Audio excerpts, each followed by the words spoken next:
The International Space Station is a laboratory that orbits the Earth once every 90 minutes. It's the most expensive single project ever constructed. Jointly owned and operated by the United States, Russia, Europe, Japan and Canada, the ISS is a triumph of international collaboration. But it didn't start that way. And during its planning phase, it came close to being dumped.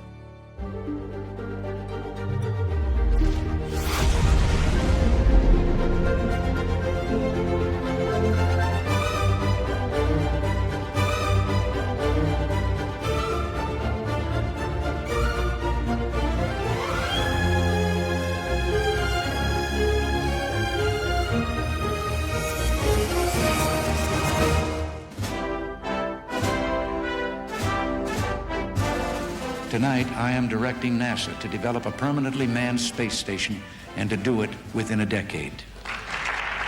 It was 1984, toward the end of the Cold War, when President Ronald Reagan unveiled his plan before the Congress. It was soon called Space Station Freedom, but details were sketchy and plans kept changing. NASA saw a space station as their next logical step. The Space Shuttle had been designed with on-orbit construction as one of its primary functions. On a cold morning in January 1986, the Space Shuttle Challenger was being prepared for its 10th flight. And liftoff of the 25th Space Shuttle mission, and it has cleared the tower.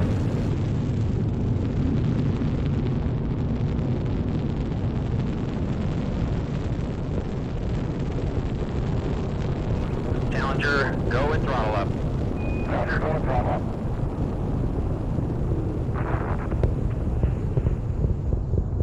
All 7 astronauts were killed, and the shuttle program was suspended.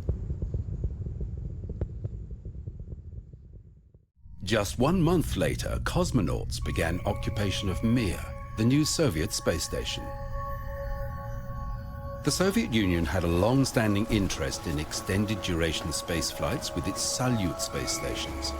And with Mir, the Russians were gaining valuable experience in microgravity research and on-orbit construction.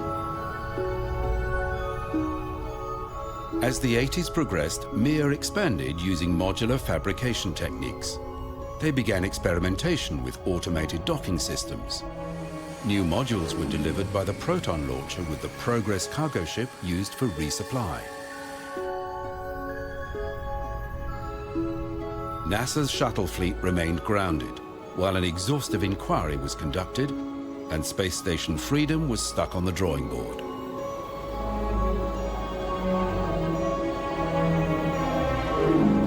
In 1989, discontent in Poland spread across the Eastern Bloc, leading to the fall of the wall that had divided Germany. 2 years later, the Soviet Union itself was dissolved, followed by social and economic turmoil. Moscow was now the capital of the Russian Federation, a one-party democracy. The Mir crew EO-10 arrived at the space station as Soviet citizens and would return to the ground as Russians. The country's new space agency, Roscosmos, had had its budget slashed by 80%, and there was no money to launch 2 newly completed modules.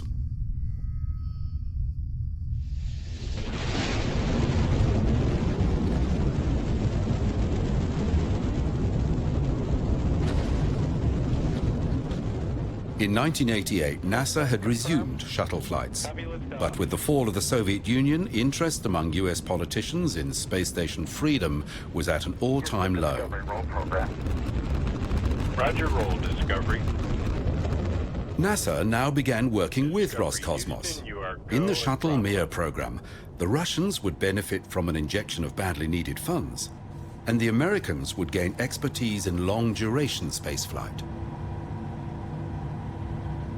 Astronauts learned Russian and began riding to orbit in the Soyuz. Cosmonauts learned English. During the program, 10 cosmonauts flew on the space shuttle, and 8 Americans served as crew members aboard Mir, with the shuttle docking with the Russian space station 9 times. Roscosmos had begun work on a replacement Mir 2 project, completing the functional cargo block and the DOS-8 habitation module, but lack of funding forced the agency to shelve the plan. NASA convinced the cash-strapped Russian Federation to come in on their project. Europe, Japan and Canada were also involved in what was now called the International Space Station. The functional cargo block was renamed Zarya and became the first piece of the International Space Station delivered to orbit in November 1998. Zarya was launched from Kazakhstan with an orbital inclination of around 50 degrees. This set the orbit for the International Space Station. The Space Shuttle would deliver the bulk of the modules from here on. NASA knew that this orbit would give the shuttle problems. Launched from Florida, the shuttle usually orbited at 30 degrees. To reach the steeper inclination with any meaningful payload, the shuttle needed more power, or it had to lose weight. A redesign of the cargo bay delivered some weight savings, but the construction missions could only be achieved with a new external tank made from a new lightweight alloy. We have a go for main engine start. We have main engine start, 4, 3, 2, 1. We have booster ignition and liftoff of the Space Shuttle Endeavour with the first American element of... 2 weeks after the launch of Zarya, the Space Shuttle Endeavour lifted the Unity node to orbit. Houston's now controlling. Endeavour's rolling on course, heading northeast from the Kennedy Space Center toward a 240-mile-high rendezvous with the Zarya control module. In preparation, the crew connected the Unity node to the shuttle's airlock, and using the shuttle's robotic arm, they united the 2 modules. The crew entered the space station for the first time and stowed equipment, but no one would take up residence just yet. Construction work had just started. It was 18 months before the arrival of the next module, Zvezda, the Russian habitation module.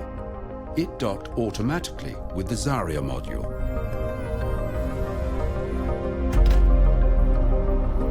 In October 2000, the Space Shuttle Discovery arrived with more pieces. During 4 spacewalks, the crew installed a structural truss and communications equipment.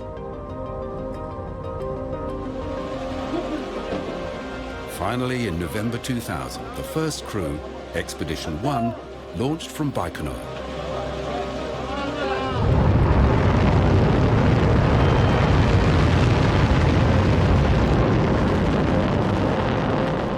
Cosmonaut Yuri Gidzenko was commander of the Soyuz spacecraft. Astronaut Bill Shepard was the commander of the team once they were on the International Space Station, and Sergei Krikalev, the most experienced member of the crew, was flight engineer. Much of the crew's daily activity was devoted to the unpacking and installation of equipment. There are always problems that need to be solved and maintenance to be carried out.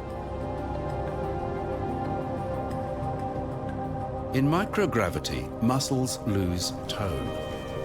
One of the first pieces of equipment to be set up was an exercise bike. Every crew member is required to do 2.5 hours of cardio exertion every day. Unlike later missions, Expedition 1 carried out very little scientific research. At this stage, the station's primary laboratory module was still on the ground. But that would soon change.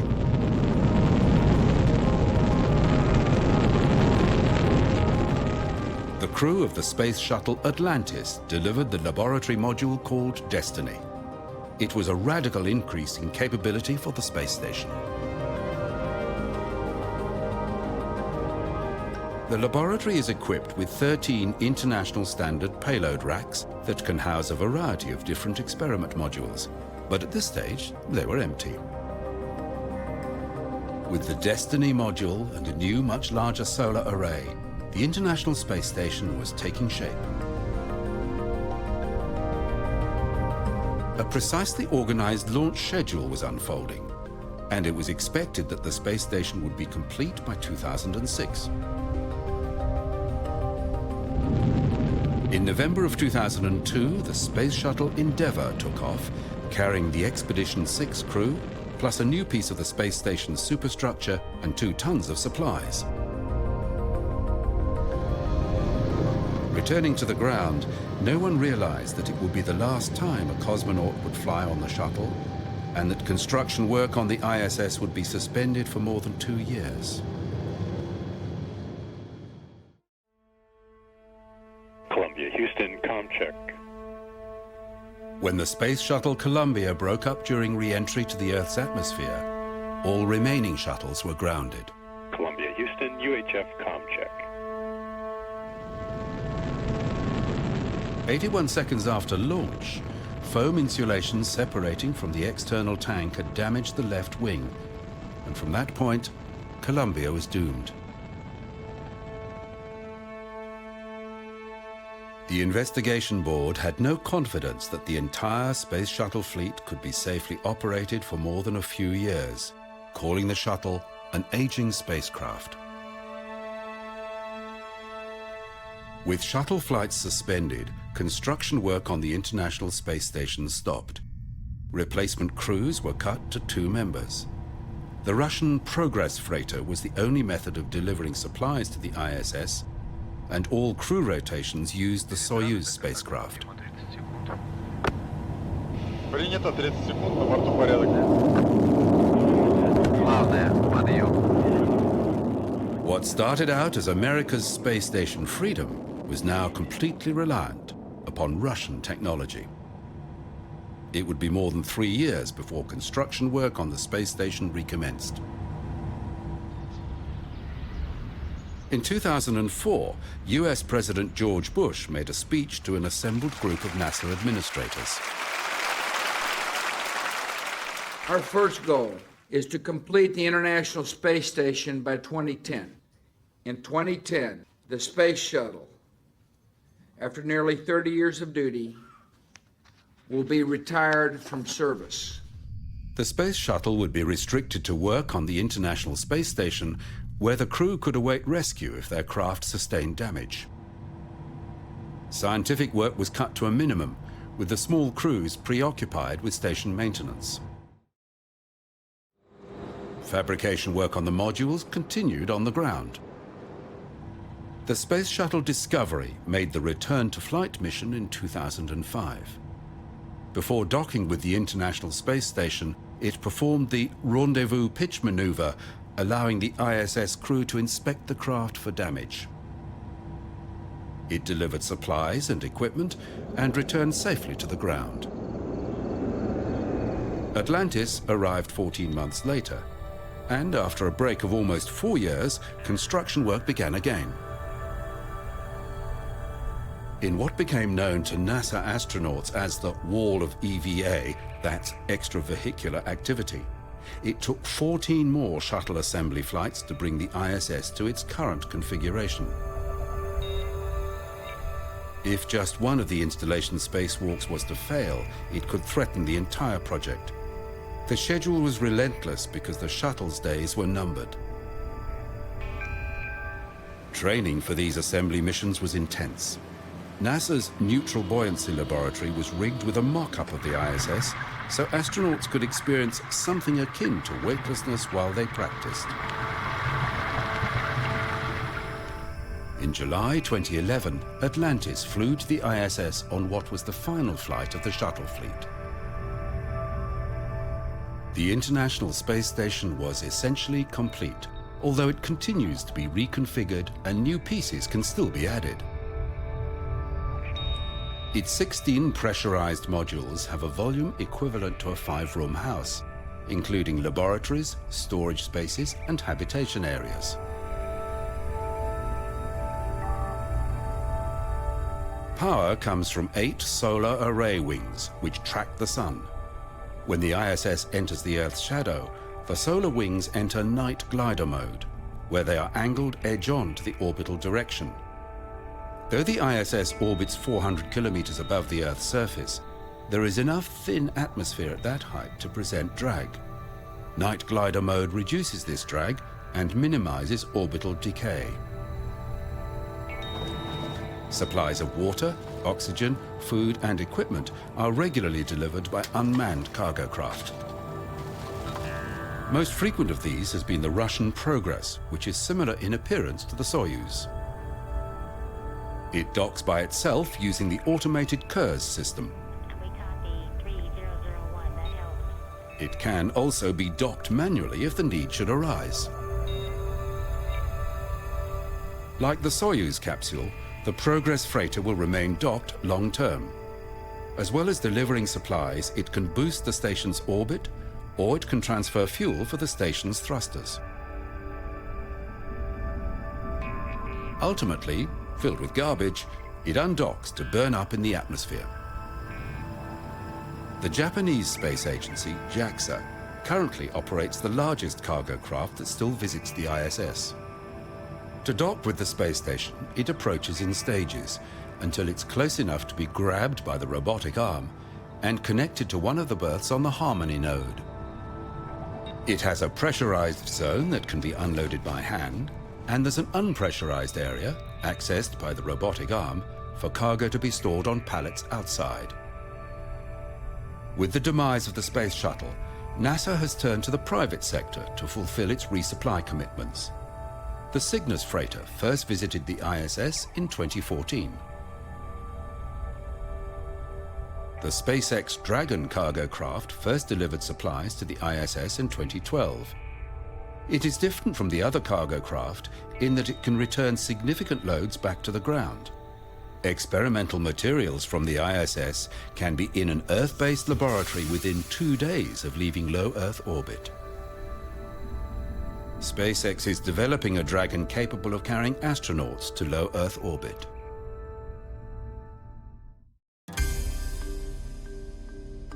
The business of the International Space Station is research. The study of fluid dynamics and materials science in a microgravity environment simply cannot be done on the ground, and the orbiting platform is the perfect place for Earth observation, meteorological studies, and astronomy. The study of plant development in microgravity is of great interest. One of the major areas of study is into the effects of prolonged weightlessness on the human body. Without the resistance provided by gravity, muscles and bone deteriorate. This is partially offset by regular exercise. The ISS is equipped with a treadmill, a cycle ergometer, and a resistive exercise device. All are shock-mounted so as not to pass vibration across the station. The loss of bone mass shows up as raised calcium levels in the blood. Blood samples are taken regularly and stored at low temperature for later analysis. The extra calcium can lead to kidney stones. NASA and JAXA are cooperating in the study of an agent that can prevent these effects.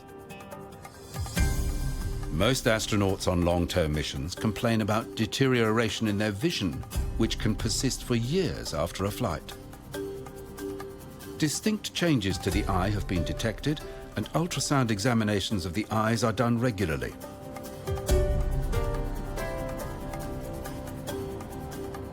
Astronauts and cosmonauts are totally reliant upon the technology of the ISS, and it needs regular maintenance.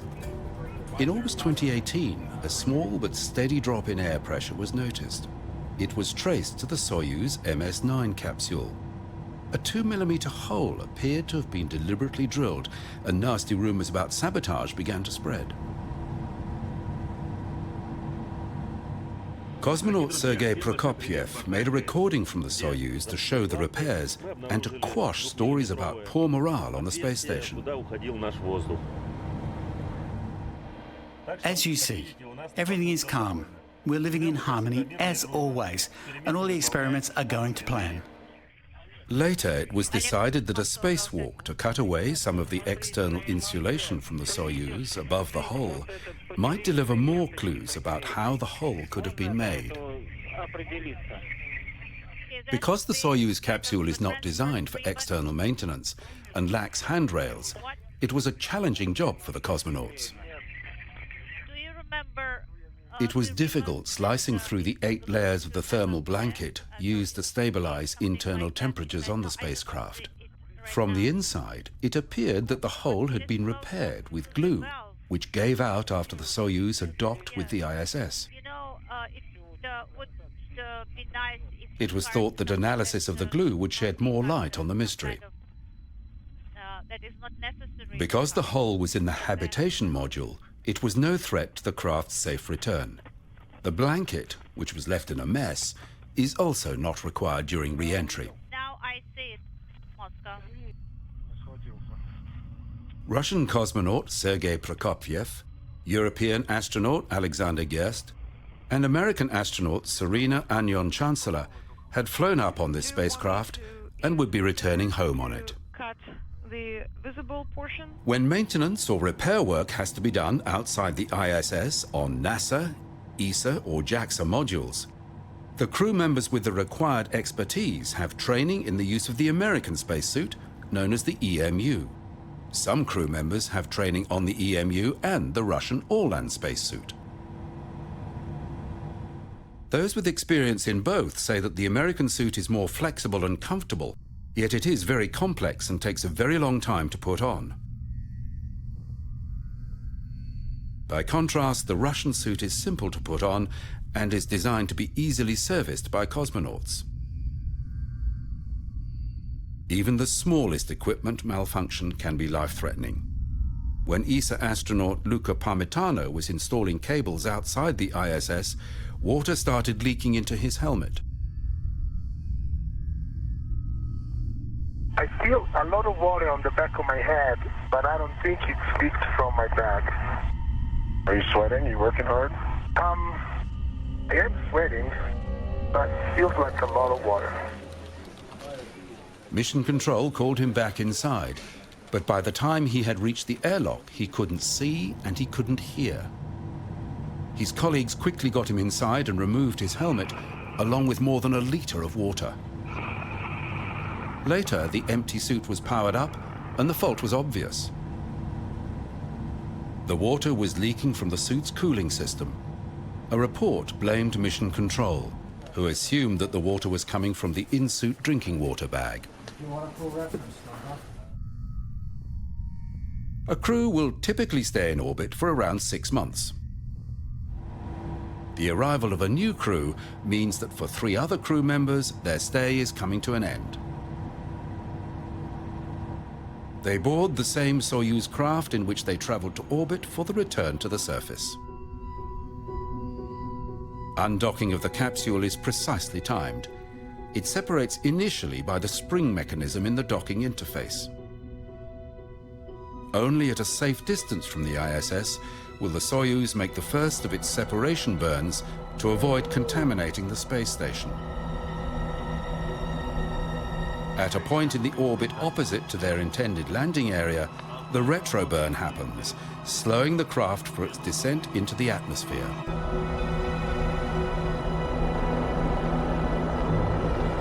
This burn is precisely timed and lasts 4 minutes and 45 seconds. At this stage, the descent capsule is still attached to the habitation and instrument modules.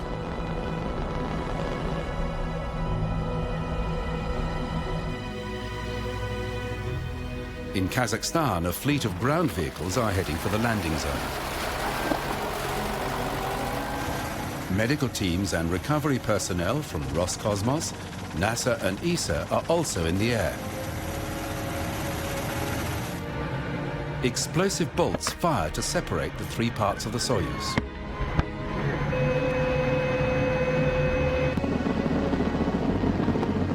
During the heat of re-entry, the crew are out of radio contact with the ground. In the upper atmosphere, the drogue chute deploys, further slowing the capsule. And then the main chute.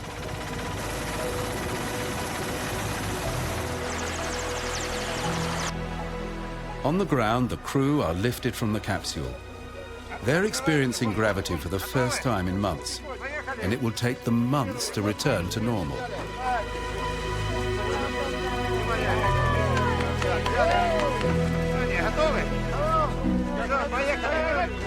They are carried through the snow and will soon return to their homes. One of the Sentinel Earth-observing satellites.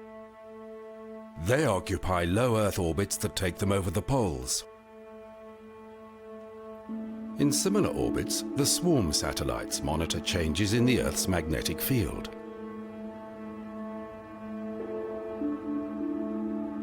In a much higher orbit, the GOES weather satellite hovers above the United States. It orbits at the same rate that the Earth revolves. The New Horizons probe does not orbit anything. It was launched on a flyby mission past Pluto, and it continues into the Kuiper Belt. Satellites are expensive. Designed to operate at extreme temperatures in the vacuum of space, they cannot be maintained. They must perform faultlessly for years. Yet every satellite depends on the brute force and precision of a launcher to deliver it to an exact orbit. Stop.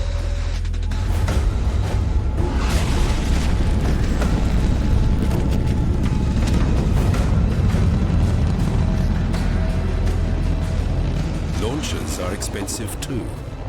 They have varying capabilities and varying reliability, but new developments in rocket technology are changing what can be achieved and how much it will cost.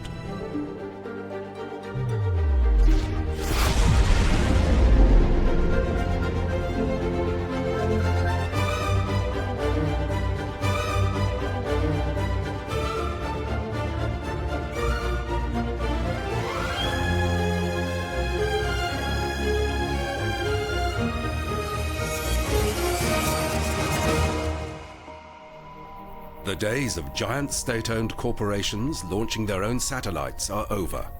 Rocket builders sell their services to commercial or government clients. In October 2014, an Antares rocket built by Orbital Sciences was set to ferry supplies to the International Space Station.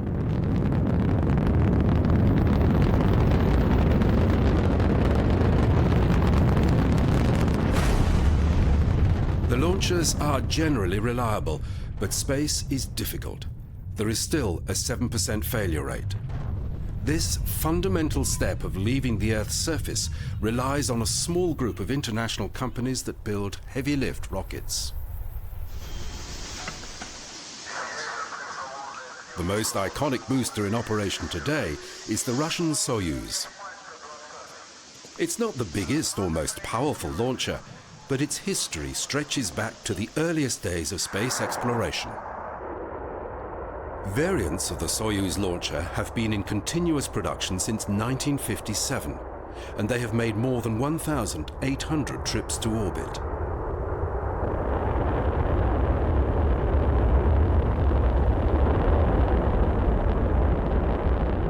Since the demise of the space shuttle, the Soyuz remains the only human-rated launcher in operation, and both ESA and NASA rely on it to ferry people to and from the International Space Station.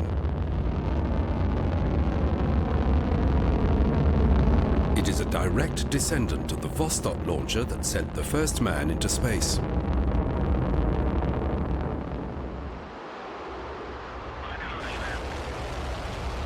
On the 12th of April 1961, Yuri Gagarin rose to orbit on Vostok 1, designed by Sergei Korolev. The design, featuring a central core surrounded by 4 strap-on boosters, was originally conceived as the first nuclear missile. But as Soviet warheads became lighter, the launcher was adapted for manned trips to low Earth orbit. Today, 4 variants of the Soyuz launcher are in operation, and they launch from 4 different sites. Many of the simple design features in the Soyuz have contributed to its reliability and low cost. It was estimated that Russia could launch 20 expendable Soyuz carriers for the cost of 1 space shuttle launch.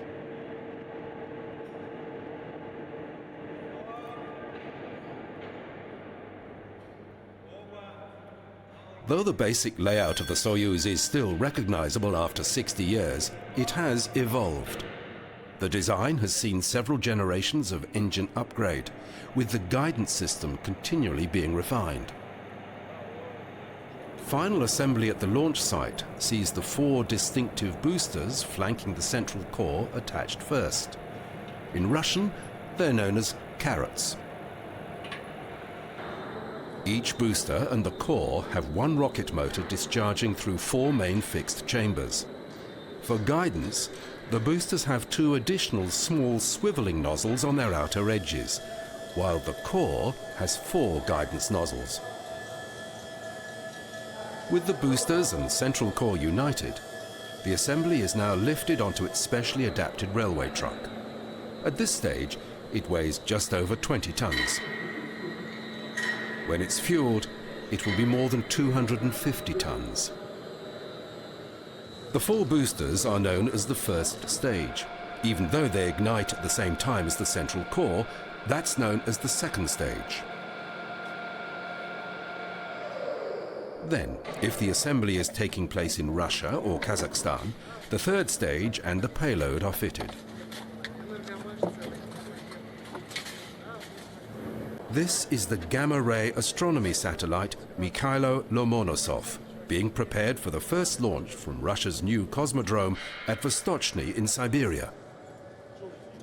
The launcher and satellite are all assembled horizontally, a technique that is straightforward and practical. At Baikonur, the original Soviet launch site still leased by Russia from Kazakhstan, rollout usually happens at dawn. Baikonur is the only launch site where the Soyuz can carry a human payload.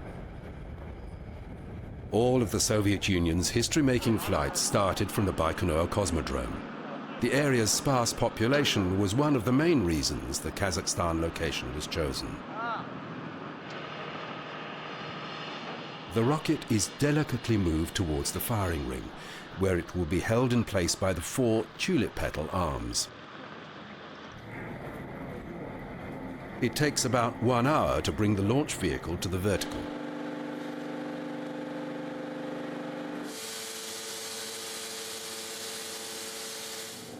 As the lifting arm withdraws, the 4 support arms are joined by fuel and electrical umbilicals and 2 halves of the service gantry. Ground staff will have access to every part of the launcher, and the cosmonauts will enter their spacecraft via this gantry. Technicians will spend the next 2 days checking the rocket and preparing it for launch. When fully loaded with fuel, its weight will increase by a factor of 15 to 305 metric tons. Soyuz carrier rockets also launch from the European spaceport at Kourou in Guyana, and from here the rocket is erected without its payload. Because of the equatorial location, the Earth's spin makes it easier to reach orbit. A Soyuz launched from Kourou can lift considerably heavier payloads to orbit than it could from a Russian launch site. However, Kourou's tropical location has 10 times the annual rainfall of Baikonur, and a mobile gantry that protects the rocket is necessary. Like the other European launchers, the satellite is attached to the Soyuz while it is vertical. 5 hours prior to launch, the fuel is gradually introduced. The liquid oxygen boils at minus 182 degrees C, and it is constantly replenished. At 36 seconds, the first umbilical mast retracts, leaving the rocket on internal power. Soon after, the fuel connection swivels away, and the turbo pumps begin feeding fuel and oxygen to the engines. The engines are closely monitored as they are gradually brought up to full thrust. 10, 9, 8, 7, 6, 5, 4, 3, 2, 1, top, décollage, lift-off.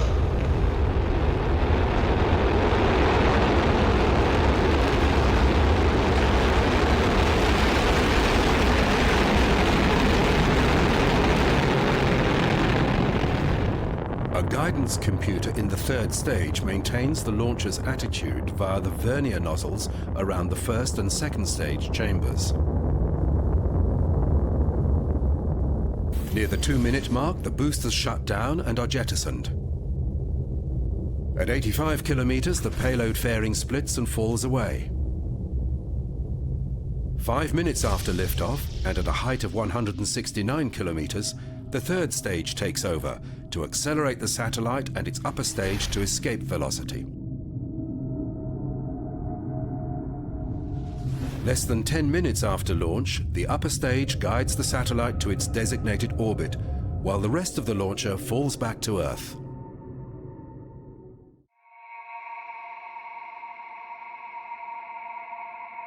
The American Delta IV Heavy is designed to orbit massive payloads or to hurl probes out of Earth orbit at incredible speeds.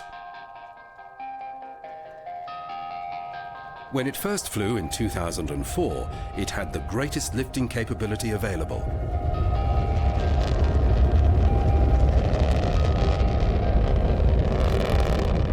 The first and second stages, as well as the 2 boosters, are all powered by cryogenic hydrogen and oxygen. It can lift more than 28 metric tons to low Earth orbit.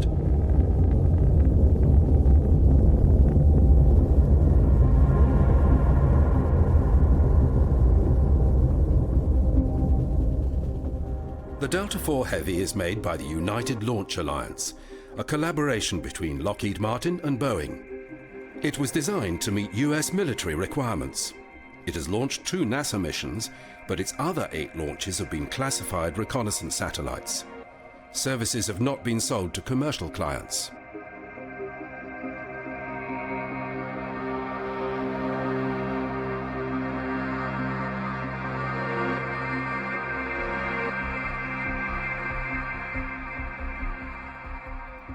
Recently, a Delta IV Heavy was prepared for perhaps its most significant launch. It was mated with the Parker solar probe and its STAR upper stage. The Parker probe will be the first satellite to fly into the Sun's corona. And though its launch weight of just 685 kilos may seem puny for such a large launcher, Parker must leave the Earth's orbit at near record speed.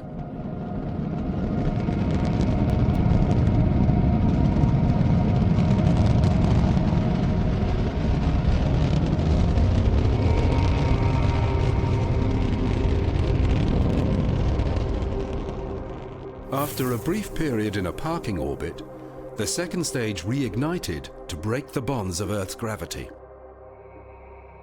The final kick, delivered by the solid-fueled upper stage, gave the Parker probe the second fastest departure from Earth, and with the help of the Sun's gravity, it will reach 668,000 kilometers per hour, making it the fastest man-made object ever.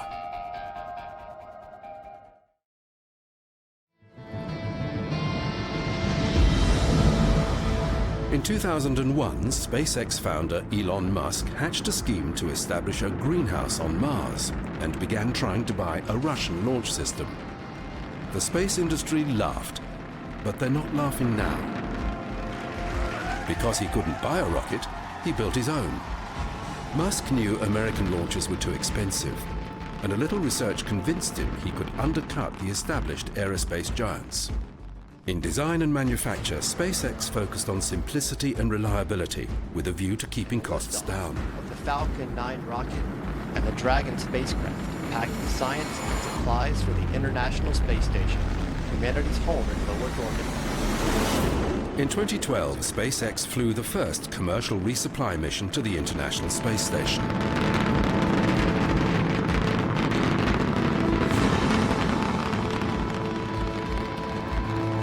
SpaceX designed its own spacecraft, the Dragon, to carry out these resupply missions. Let's use some contact with a test 1. To date, SpaceX has completed 11 successful supply trips to the ISS, with 7 more booked. Unlike all the other cargo ships that visit the space station, the Dragon is capable of returning to Earth. The Falcon 9, the company's workhorse, was criticized because it has 9 separate rocket motors. Old rocket engineers argued that there were too many moving parts with a higher risk of failure. The Merlin engine, developed for the original Falcon 1, continues to be refined, giving the Falcon 9 a steadily improving lift capacity. Past the speed of sound, it's now subsonic. Soon it became clear what the multiple engines could achieve. Without its fuel load, the spent first stage falling back through the atmosphere was very light, and just one engine could enable a soft landing. If this worked, it meant reusable stages would drastically cut the cost of launches. A pinpoint landing on a remotely controlled barge required so many new techniques, and space experts were skeptical.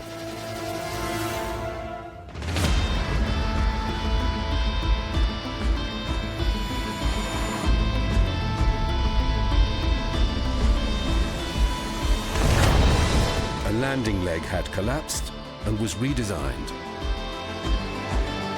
Soon, these return trips were routine.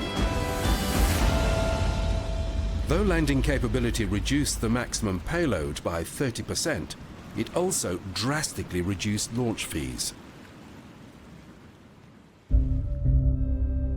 Next came the Falcon Heavy, essentially 3 Falcon 9s strapped together. In 16 years, SpaceX had gone from laughingstock to builder of the world's most powerful launch vehicle. This first flight was to be a pure demonstration. Its dummy payload was Elon Musk's red Tesla Roadster. The car would go into orbit around the sun.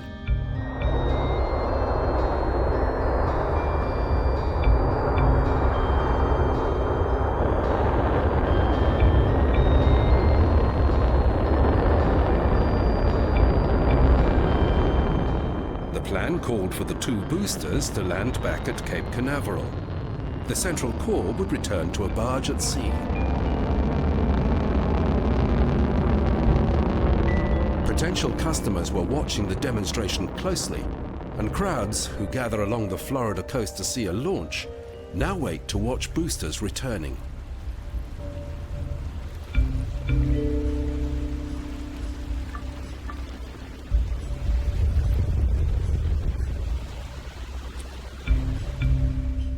The car, rigged with cameras, went into a solar orbit, but in the mission's one failure, the central core missed its barge. The US Air Force will be the Falcon Heavy's first paying customer. The entry into the launch market of a company aggressively trying to reduce the cost of access to space is changing the space business. Today, SpaceX remains the only launch provider that openly publishes the cost of its services.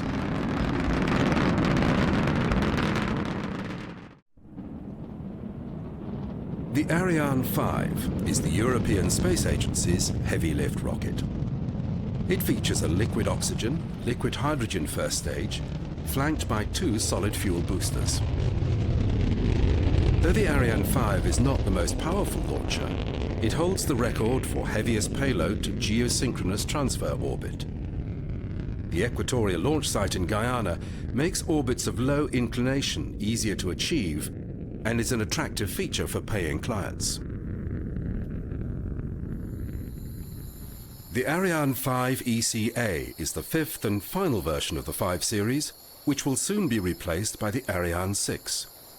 A new version of the Vulcain rocket engine is being developed for Ariane 6, which will be cheaper to build and to launch.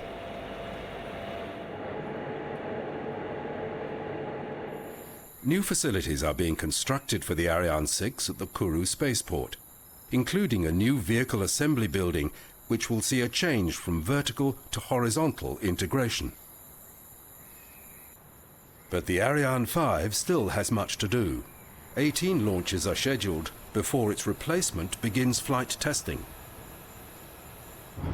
The stages are fabricated in Europe and cross the Atlantic by ship.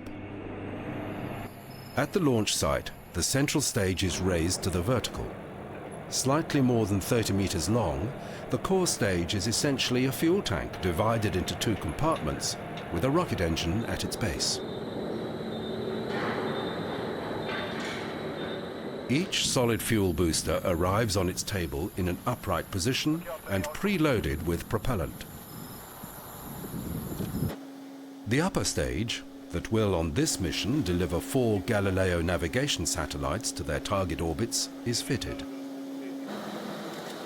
The satellites, clustered about a central dispenser, are then attached to the upper stage before the fairing that protects them during the trip up through the atmosphere is lowered into place.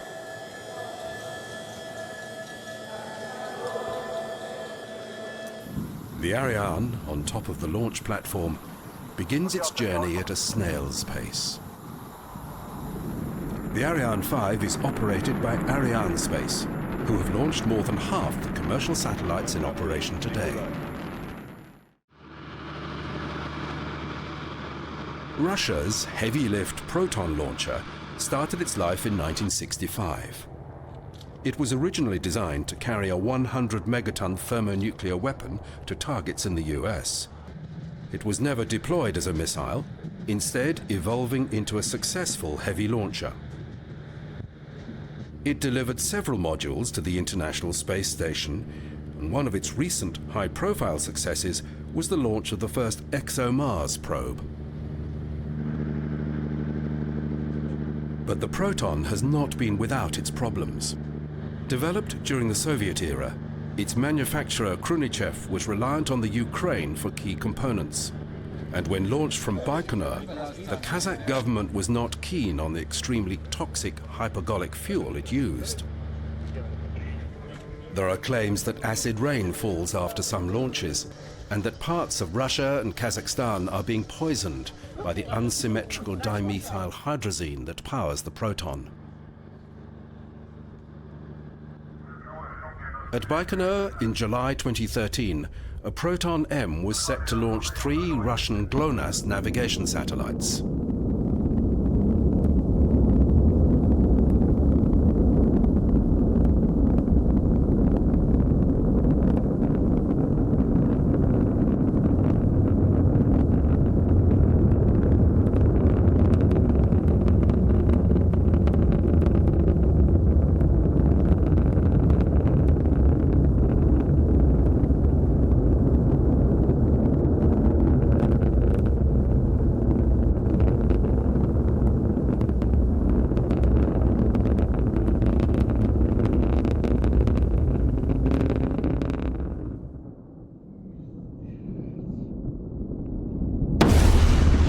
An investigation found that the rate gyro package had been installed upside down. It was not the only recent Proton failure, and questions about quality control were being asked. Though the Proton still has launch commitments for several years, it will be phased out. Startup company Spacelab is poised for its first commercial launch. Their rocket, called the Electron, can deliver light satellites to low Earth orbit at prices that completely undercut the rest of the market. The launcher makes extensive use of carbon fiber in the construction of the tanks, and Spacelab has developed an engine with a radically new fuel cycle.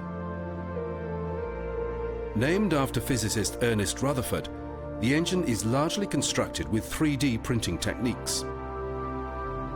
The liquid oxygen RP-1 fueled unit uses brushless electric motors to operate its turbo pumps instead of pre-burning fuel for the same purpose.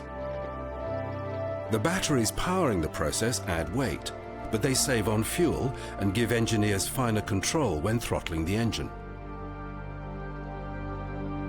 The launch site on New Zealand's North Island Mahia Peninsula is perfect for the busy schedule that Rocket Lab envisions.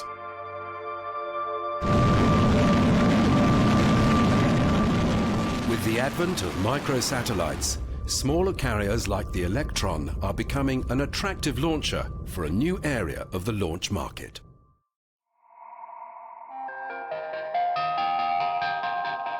For a human to work in space, he or she must have a spacesuit. It protects the astronaut from the vacuum beyond the atmosphere, supplying oxygen as well as insulation from the extremes of heat and cold. The spacesuit has to have means of communication with the outside world, and it must enable freedom of movement. The modern spacesuit is the result of a long and complex evolution.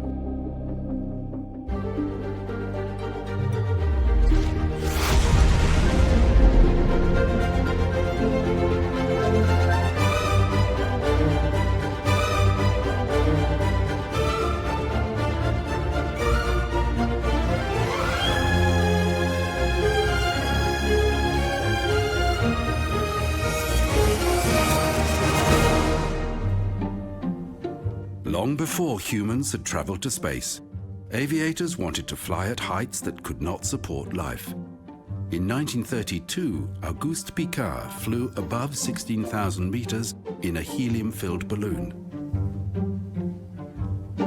To stay alive, Piccard ascended in an aluminium pressure vessel fed with compressed air. Spanish aviator Emilio Herreras came up with a different solution. His stratospheric suit never flew. It was an idea ahead of its time. In the United States, aviator Wiley Post had supercharged his plane, the Winnie Mae. It could fly at 15,000 meters, where the jet streams blow. Post knew he could save fuel and fly faster at that height. So with the help of tire maker B.F. Goodrich, he devised the first serviceable pressure suit. At this time, even military aircraft were flying at much lower altitudes, where the use of a simple oxygen mask was enough to ensure pilot efficiency. However, as jet power was introduced, operational ceilings lifted. At high altitudes, low ambient air pressure meant the oxygen mask would lift off the face when oxygen was fed to the pilot at pressures high enough to sustain life.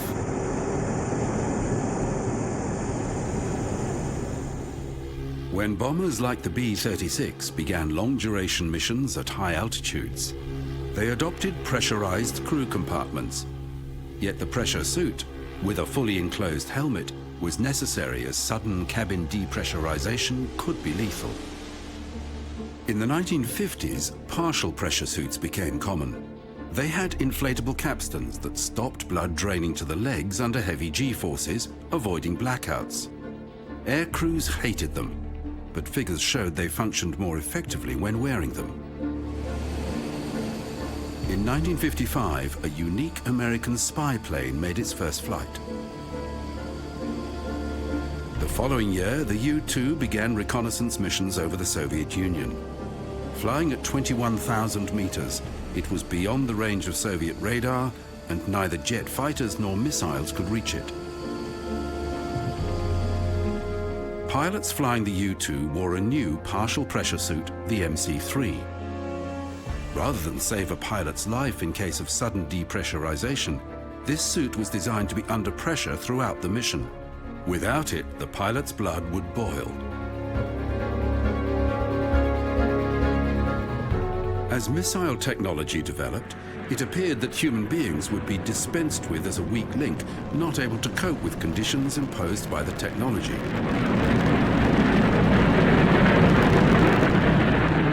But the US Air Force had different ideas. They felt that a pilot could make better decisions than a guidance system, and they began a research program using hypersonic aircraft to learn about the problems associated with ultra-high speed, ultra-high altitude operations. The culmination of this program was represented by the X-15, a rocket-powered aircraft that could fly to the edge of the atmosphere. Because of its limited fuel load, the X-15 was launched from beneath a B-52 bomber at an altitude of 15,000 meters.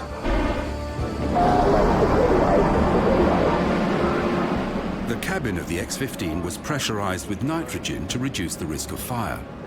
For the pilot, a new full-pressure flight suit, known as the XMC-2, was developed. It too was pressurized with nitrogen. A neck dam excluded the nitrogen from the helmet, which was fed with oxygen for life support. This suit was the predecessor of NASA's most important spacesuits. The X-15 set the speed record for a powered aircraft at well above 7,000 kilometers per hour, and the altitude record at just over 107,000 meters. The first real spacesuit was worn by Russian cosmonaut Yuri Gagarin. In 1961, aboard Vostok 1, he became the first man to orbit the Earth. His suit, the SK-1, was to protect against capsule depressurization and to sustain him during ejection from his craft. The Vostok cosmonauts had to parachute to the ground because their capsules landed too heavily. Since 1959, the newly formed US space agency, NASA, had been working towards launching an American into space. 7 test pilots had been selected as the Mercury program's first group of astronauts. The first attempt would be a short hop. As the only booster available at the time, the Redstone lacked the power to reach orbit. An important part of the preparation involved the development of a spacesuit. As a starting point, NASA looked at the XMC-2 used for X-15 flights and the Navy's aviation pressure suit, the Mark IV. Both were full pressure suits.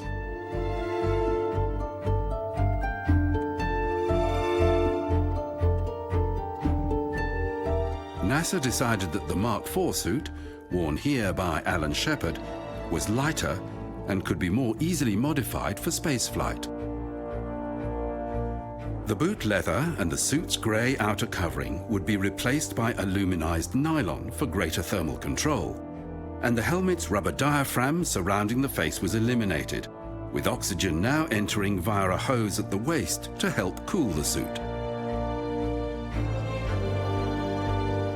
For all 6 manned Mercury missions, the Mark IV suit performed well, but the demands placed upon it were modest. Like most pressure suits at the time, it served as a backup in the event of cabin pressure failure. Because this never happened on the Mercury flights, this suit was only ever pressurized at launch. In the early 1960s, the Soviet Union's space program was achieving an impressive list of firsts. For the United States, this was a source of national embarrassment. In 1961, the new president, John Kennedy, had boldly proclaimed that America should land a man on the moon before the end of the decade, and NASA was flooded with funds. This was the beginning of the space race. I don't think we ought to waste any money, but I think we ought to do the job. And this will be done in the decade of the 60s. The Mercury program was terminated early, in favor of a more complex series of missions with the aim of solving problems associated with sending a man to the moon. The Gemini program made use of a new 2-man capsule boosted to orbit atop a modified nuclear missile. Gemini required a new suit with new capabilities. NASA now understood future missions would have to last much longer. Suits would have to be more comfortable, and astronauts would have to leave their spacecraft in the vacuum of space. Gemini controllers were planning the first spacewalk. In the less open Soviet Union, they were also preparing for a spacewalk. Cosmonaut Alexei Leonov was practicing with an inflatable canvas airlock in temporary weightlessness in an aircraft in a parabolic flight path. He was wearing a new spacesuit, the Berkut, designed to function outside his Voskhod spacecraft. The airlock was needed because the new Voskhod still did not have solid-state electronics.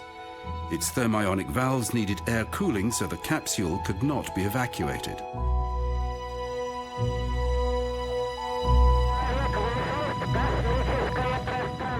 In March 1965, Alexei Leonov left the airlock on Voskhod 2 to float freely in space.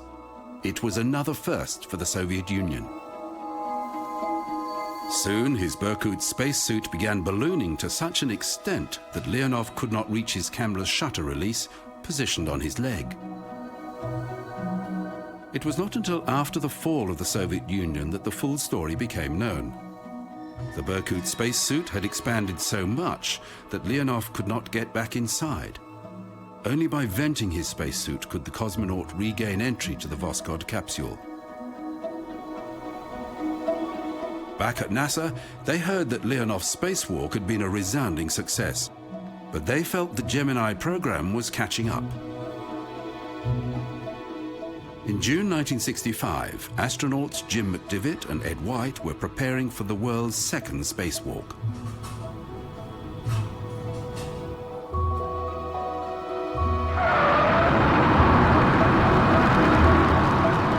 Gemini 4's launch went smoothly, and on the third orbit, Ed White left the capsule. Although they didn't know it, the greater sophistication of the Gemini craft made this spacewalk much simpler than Alexei Leonov's just 2 months earlier. Okay, I'm out. It was easy to depressurize the entire capsule, so no airlock was needed, and Ed White's spacesuit was fed through an umbilical connected to the spacecraft. Leonov carried his own oxygen in a backpack that made re-entry to the Voskhod capsule that much harder. Within the structure of the Gemini suit was a mesh that prevented the ballooning problem experienced during the Russian spacewalk. I'm just like $1 million. The first American spacewalk went so well that NASA assumed working in space presented few obstacles. White's joyride in space gave no indication of the difficulties that lay ahead.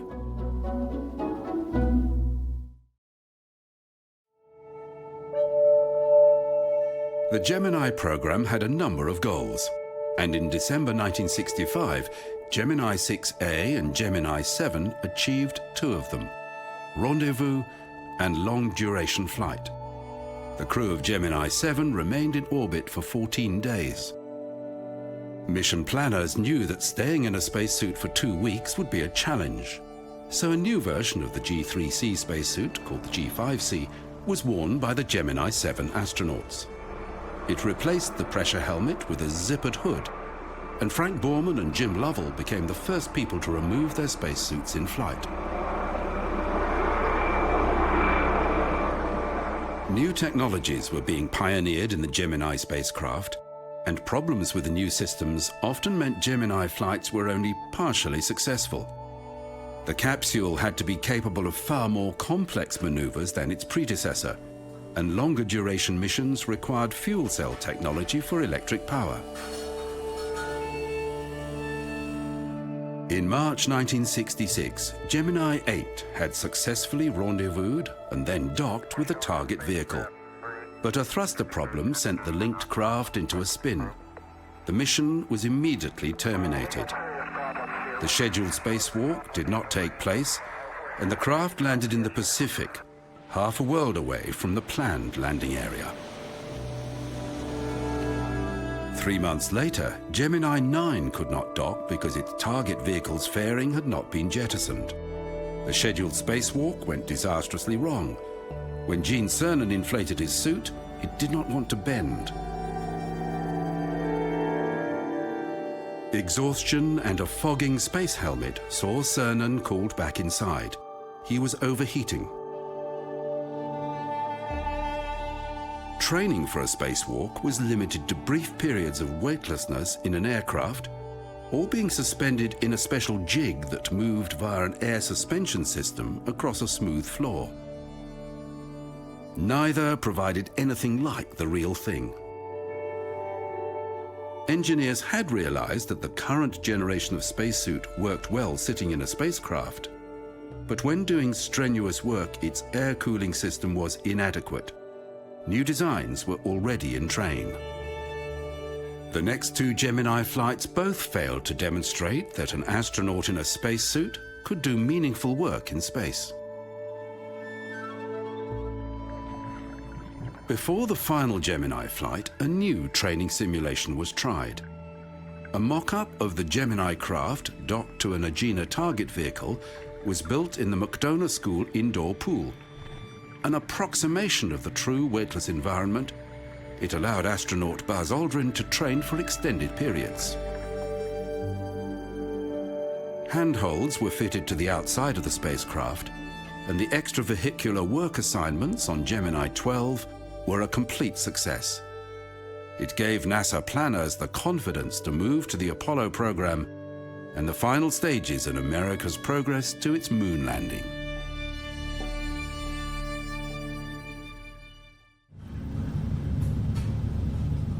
By 1966, it was apparent that Apollo was well behind schedule.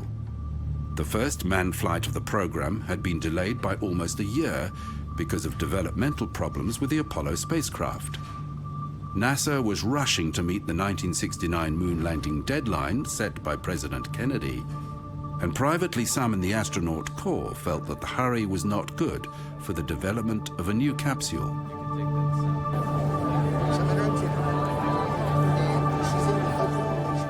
NASA had flagged changes to later models of the spacecraft, but the early Block 1 version would still carry a crew in the first manned mission to test systems in Earth orbit. A new spacesuit was being developed for use on the later moon missions, but it would not be ready for Apollo 1, whose astronauts, Gus Grissom, Ed White, and Roger Chaffee, would wear a slightly different version of the Gemini GC-4 suit. All American spacecraft had been pressurized with pure oxygen. This had weight-saving benefits, and by exclusion of nitrogen found in natural air, the danger of bubbles forming in the bloodstream during rapid decompression was eliminated. Though the pure oxygen environment presented a fire danger, nobody had thought to check the real risks.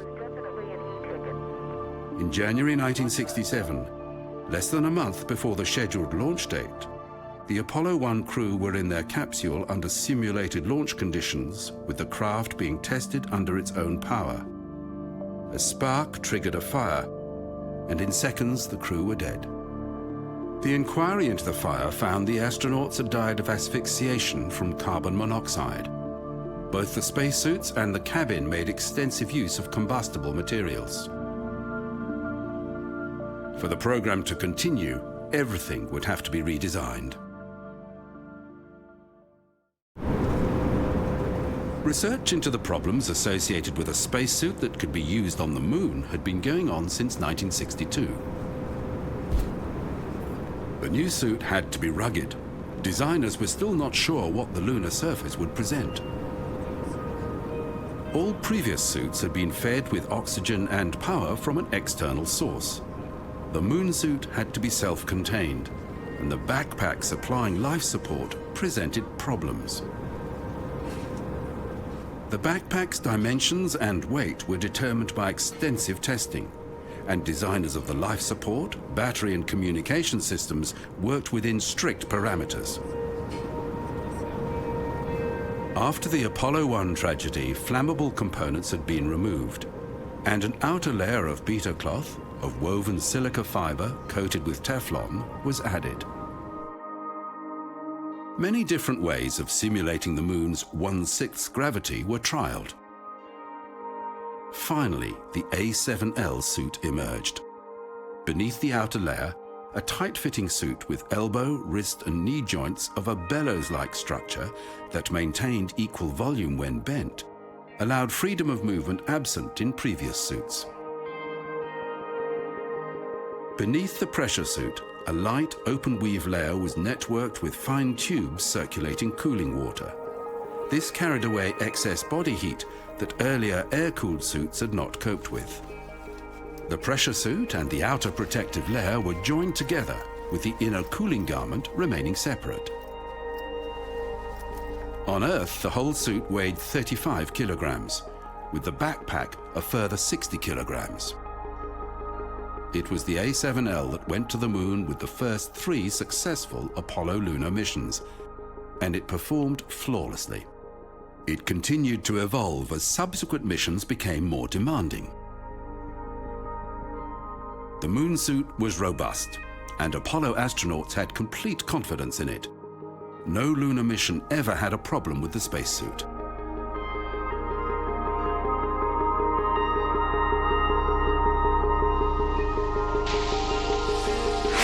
We have main engine start.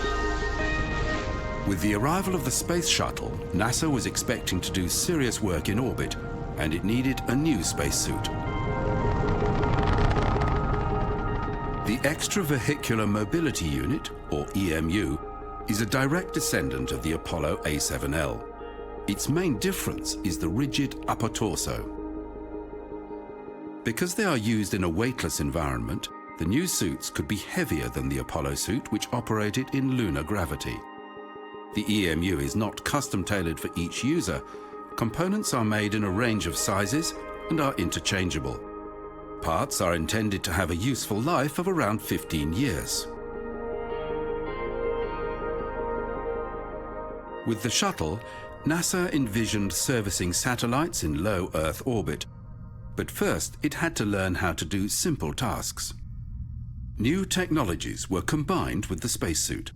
In 1984, astronaut Bruce McCandless, using the Manned Maneuvering Unit, flew independently beside the Space Shuttle Challenger. After 4 hours, he returned safely. The MMU was used for satellite recovery on 2 subsequent occasions, with mixed results. After the Challenger disaster, NASA reviewed all aspects of safety, and the MMU was retired as too risky. A simpler technique emerged. With foot restraints on the shuttle's robotic arm, astronauts could be moved accurately to a site and have a stable work platform.